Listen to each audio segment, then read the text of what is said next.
అమావాస్య రోజున చీకటి రాత్రి అంటే చాలా మందికి భయం. ఈ సమయంలో సాయంత్రం అవుతుండగా అమావాస్య చీకటి భయంకరంగా ఉంటుంది. పౌర్ణమి అమావాస్య అనేది ప్రకృతి ప్రక్రియ. ప్రతి నెల పౌర్ణమి అమావాస్య వస్తూనే ఉంటుంది. కానీ అమావాస్యను పవిత్రమైనదిగా పరిగణించరు. అమావాస్యను ఎందుకు పవిత్రమైనదిగా పరిగణించారో చూద్దాం. మత విశ్వాసాల ప్రకారం అమావాస్య నాడు ఎటువంటి శుభకార్యాలు చేయరు. ఈ రోజున వివాహం, గృహప్రవేశం వంటి శుభకార్యాలు చేయడం మంచిది కాదని నమ్ముతారు.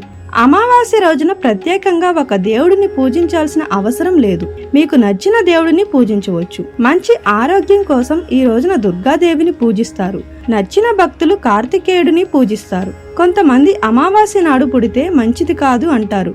కానీ అమావాస్య నాడు పుట్టిన బిడ్డ అదృష్టవంతుడని, ఆ బిడ్డ భవిష్యత్తు ఎంతో ఉజ్వలంగా ఉంటుందని కూడా పండితులు చెబుతారు. సంతానం అంటే శుభం, సంతోషం.